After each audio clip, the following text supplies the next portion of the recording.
Welcome to the webinar. So today is Wednesday, the 20th day of December. My name is Mark Maloney. I'm the CEO of VenOps and a partner of the Medical Association of Georgia. And we together have a platform called Indie Practice, which serves independent medical practices by helping them create new revenue, create new savings, and protect themselves from outside risk. Today, we're going to present two subjects. One is a mandatory compliance item called OIG exclusion screening.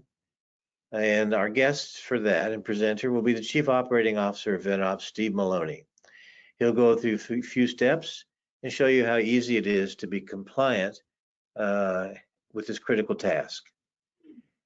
Our next guest and speaker will be Julia Komisarczyk, CEO and co-founder of Glendor, a unique software that can be used to sanitize or scrub all of the protected health information from any image, document, video, or recording at the point of origin, which is an important component, which means you don't have to move it to another site and risk possibly losing the security or custodian ownership in transit. So without further ado, I'm going to introduce Steve Maloney and give him control of the presentation. And he will present for about 10 minutes. If there are any questions, we'll take questions, and then we'll move on to Julia. So Stephen, kindly take it away. We're just gonna finish getting the correct view. There we go. Well, thanks again for the introduction. As he said, I'm Steve Maloney, the COO of VenOps Compliance. We have our flagship product, OIG Express, for easy, repeatable OIG compliance month in and month out. Real quick intro on OIG Express. We were founded in 2014. We have 1,000+ healthcare organizations that rely on VenOps OIG Express. That's everything from private practices, home health agencies, pharmacies and hospital systems. We have a high client retention rate, very high satisfaction, 99% plus. It seems that once you start using OIG Express, the satisfaction is just to the point where you don't really feel like going to anything else. It's super effective, it's accurate, nothing slips through the cracks. The goal, as I said, is just ease of use and repeatability, as it is a core compliance program item and a tool for that.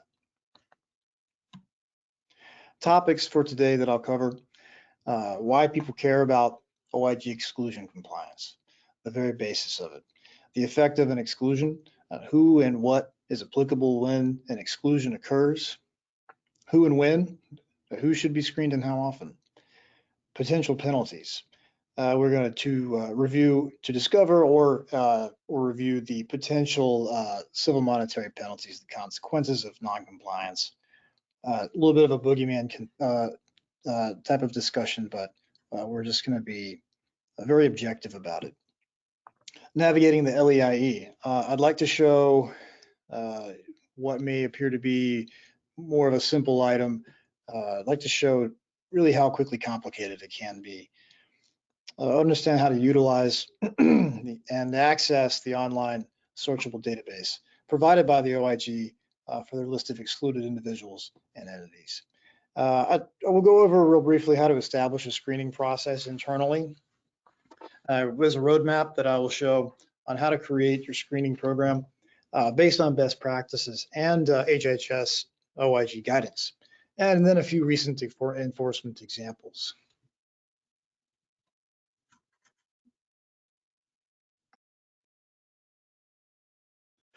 Why people care about OIG exclusion compliance. It has a ripple effect. It does address its base purpose, but it does ripple out and affect multiple points of any compliance program. Right at the top of the list, it is one of the 7 basic elements of an effective compliance program. It's one of those Bible items. Moving on down, it does mitigate the overall risk rating. You've got the risk of fraudulent claims. Any compliance program managed by a compliance officer, of course, day in and day out, typically that's the biggest item on their agenda. It's billing, it's fraudulent claims. So again, this ripples out and has an effect on those claims.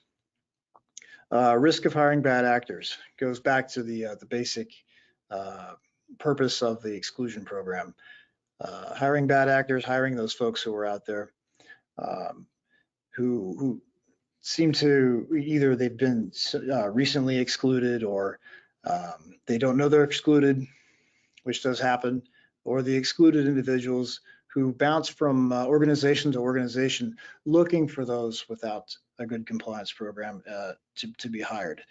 We have found actually and identified the same person in more than one organization through that very purpose, for that very reason. I want to maximize resources with any compliance program. Time is the big one. HR leads into it. We want to leverage our tech wisely and do a better job with reducing the resources necessary for our compliance program.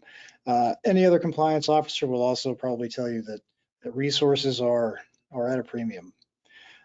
Screening for OIG exclusions does guard the reputation. Its fallout is similar to a data breach.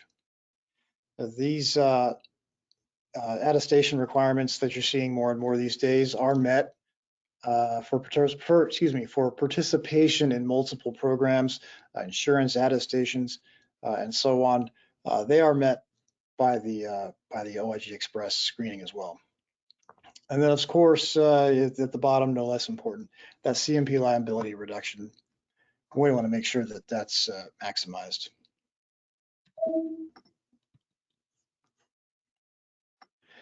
The next topic was the effective exclusion. The effect right out of the book is essentially no federal health care program payment can be made for any items or services furnished by the excluded person at the medical direction of an excluded person or on the prescription of an excluded person. You've got the primary application, really extends that or expands on it below. The excluded person, anyone who employs or contracts with the excluded person, any hospital or other provider for which the excluded person receives services, regardless of who submits the claims. And then on the bottom right, no less important, prohibition of excluded party participation does include items and services beyond direct patient care. And not for discussion today, but also perhaps a point for the future is this tends to be a little bit confused a lot of times with HIPAA compliance. It's separate, no less important, but a lot of times the direct patient care areas are really the focus. But screening does apply to those people that are outside direct patient care. Who to screen? In short, anyone you pay, directly or indirectly. Anyone employed by your organization. This includes ownership and control interest. It includes board members. The HHS guidance on screening, screen for exclusions and sanctions prior to employment or contract, and periodically for current employees and contractors. And the LEIE should be screened at a minimum. However, there is a standard now that's industry standard. Best practices has grown to include many more additional federal agency lists and all of the Medicaid, Medicare state agency lists. When to screen, again, I covered that real briefly. Prior to hiring and monthly is the standard. Potential penalties. It's important to note that just on the basis of having hired an excluded individual or being associated with one or an excluded entity carries a base CMP. That adjusted for inflation is $24,163 per violation. And then penalties are added up to $20,000 each for each falsely claimed item or service, or an assessment of up to 3 times the amount claimed for each item and services. And then here we have below a short list of industry standard, typically seen federal and state lists that we see with screening.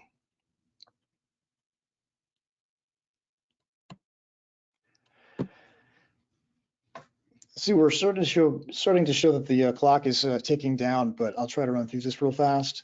Navigating the OIG's LEIE. This is the grandfather of the OIG screening community. This is what you would check at a bare minimum. How to use it manually versus how to use it with a third party. Of course, third party, you can strip all that away and say you just submit a list of names or roster, and it is done for you. If you want to do it manually internally, you're going to need to go to the website. You have two options where you can download the full CSV file and then start manually looking through for each name. If you have 5 names, maybe it looks pretty easy.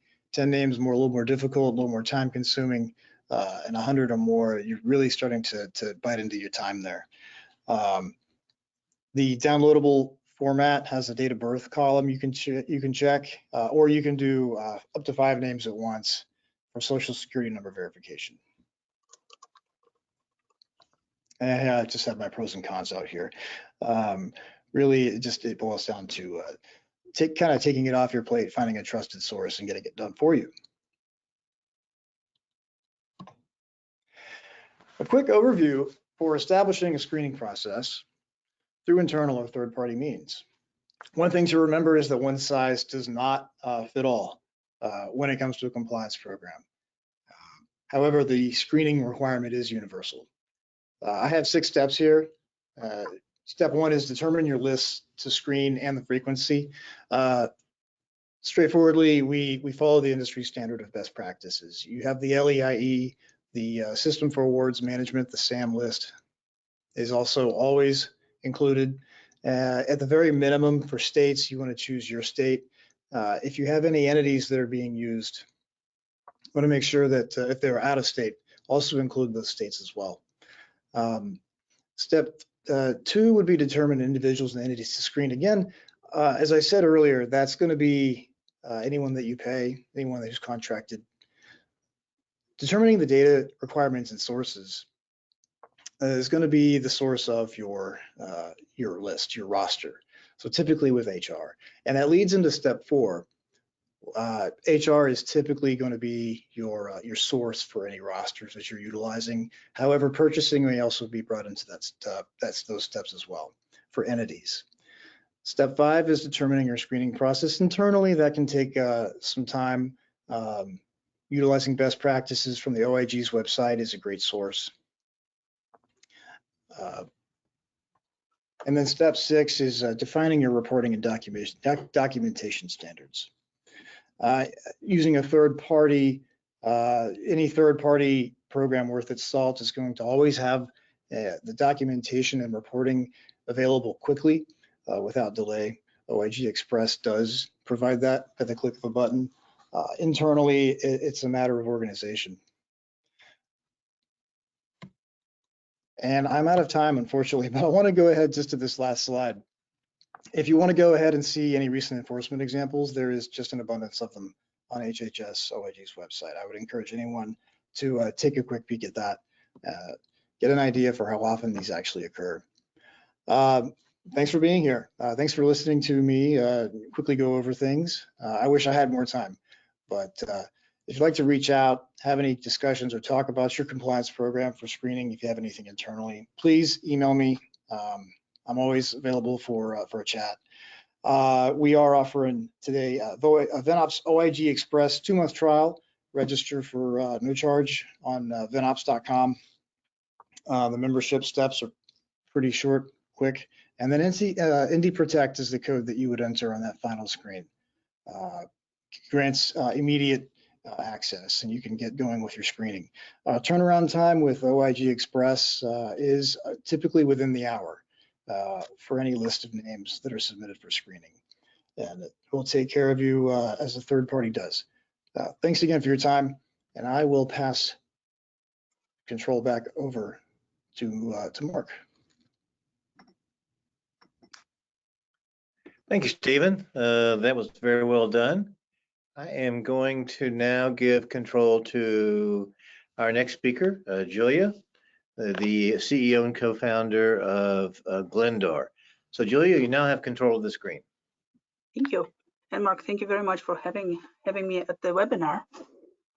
Hello, everybody. At any time, if you have any questions, please feel free to interrupt me and put your questions into chat.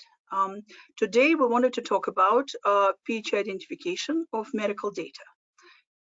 And in particular, our full automatic at the source PH identification software. So why would you want to de-identify protected health information? There are two major use cases that come to mind. The first one is that right now there's a lot of conversation about AI in med in particular, and AI in general. And one of the interesting things about the current methods in artificial intelligence, which is machine learning and deep learning, they're very data hungry, meaning that in order to build any kind of reliable, generalizable, and non-biased model, it's very important to have access to a lot of data. But this data is not just bits and bytes. It's actually somebody's private healthcare records. And that's why it's very important for that information to be de-identified. It's actually, there are consequences to the organizations that share the data if they don't share it properly. There are fiscal and legal consequences, and most importantly and most lasting are the reputation damage consequences. That's why it's very critical to de-identify protected health information, but once the protected health information is de-identified, it actually creates a basis for opportunities for data monetization. The second use case is in terms of the data sharing with third party. So sometimes it's very important to share patients' data for a second opinion, for example, teleradiology, in teleradiology. And for that, it's also important to be very careful of how the data is shared, in particular, how the protected health information is de-identified or secured. And once again, the same applies. It's fiscal and legal responsibilities under HIPAA, GDPR, and other laws, but also reputation damage. But once the protected health information is de-identified, it provides a foundation for ability to share the data without necessarily signing so-called BAs, which is the business associate agreements that need to be entered if two organizations share patients' data.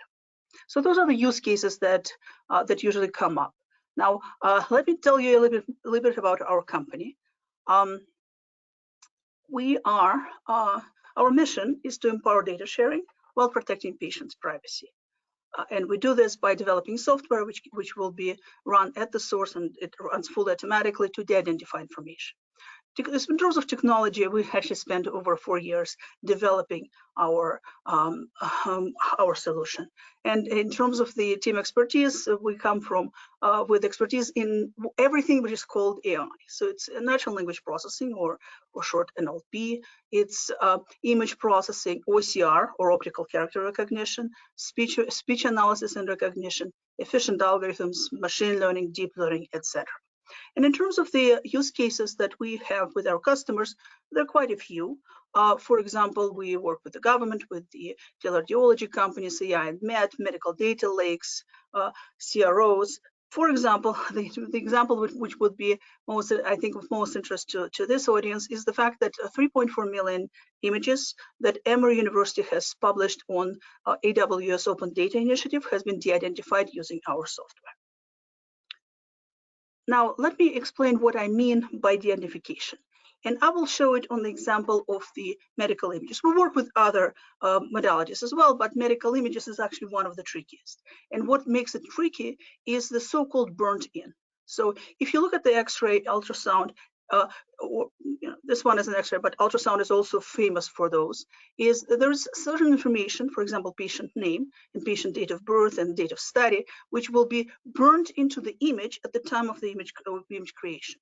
And removing this information or de-identifying it becomes very difficult, because for humans, not as difficult, for machines, very difficult. Because what one needs to do is to identify the sensitive information and remove it, flipping pixel by pixel, at the same time trying to preserve as much as possible the information which might be useful downstream.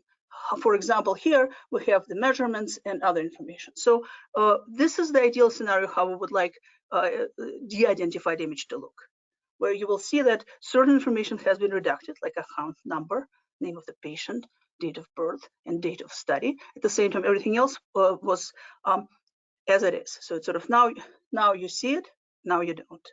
Oops. Yeah. So let me, now that we click to the next one, let me explain. X-ray is one of the medical images, types of medical images that will have burnt in. But there's actually, the burnt in information can be found in quite a few different medical images. And of course, it also can be found in the reports, in the PDFs, in the video recordings, for example, of the operating room, or photos, for example, for dermatology, or voice recordings that are done by doctors or during the doctor-patient interview. And our goal is to de-identify this information regardless of the format, and we work with all of the examples that I just showed you. So how do, the usual question, how do we differ from everybody else and or status quo? So when it comes to the de-identification, if let's say you have a couple of studies that you want to share for publication, then usually those are done by human. You just black it out the old-fashioned way. If let's say everything, when it comes, for example, to images, I'm just using images because it's one of the most challenging. That's why I'm using it as an example. For images, if every single X-ray comes from the same machine that you are able to control, then in a sense, you will know where PHI will be. And that way, and for that, you can actually create a template which will say delete, this particular corner and this line and some of those meta tags in the DICOM if we're talking about DICOM, etc.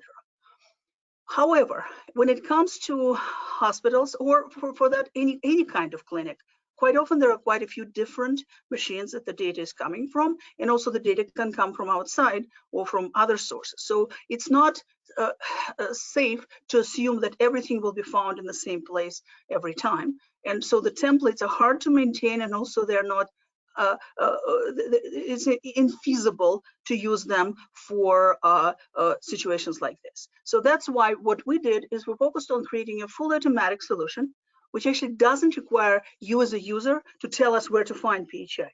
The system itself will be looking for PHI anywhere it can find, and it doesn't. For example, and let me explain something else. There is the burnt in, but there's also, when it comes to DICOM, there's also standard and custom meta tags. For standard meta tags could be like patient name, patient date of birth, institution name, or it could be something much more vague, which is study description. Custom meta tags, those are Wild West in terms of the amount of information that can be inserted into them. But even for standard meta tags, when it comes to things like study description, it might have private health information in them, even though and as a result, you have to be very careful how you treat it. So we handle both standard and custom meta tags, and we deal well with things like study description, and we look for PHI in every single field. We don't just assume that the patient name will be found in the patient name field. So another thing which, in terms of the, let's go back to competitive landscape. So in terms of the competitive landscape, there are quite a few so-called APIs. Like Google has one, Amazon has one, Microsoft is working on one, etc. The API assumes that you take your data and you send it to a third party to be processed. And that's where the problem is, because basically that means that all your sensitive information is sent to a third party.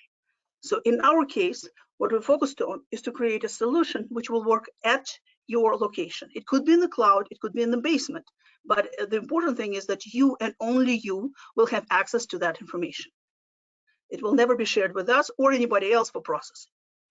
So the third thing that sets us apart from a lot of healthcare systems, we intentionally made it very easy to install and use. So it takes about 5 minutes for an installation. And we have quite a few different formats. For more technically inclined, it's Windows, Linux, Android, Docker, etc. Any questions so far? We do have a couple of questions that popped up. You've sort of answered a couple of them already. Let me look real quick. The How long does it really take to implement Glendor if you're not an IT person? About 5 minutes. It's very much like any kind of program. You know, if one remembers from the 90s, where you just basically install it on your computer and you start running it. So are there any limitations to the sanitizing process that one should be aware of? Well, the speed of it, for example, depends on what kind of computer you're using. Our software leverages whatever you have, but if it's a very, if it's a Costco computer, it will be slightly slower than a very fancy GPU-based computer. Gotcha.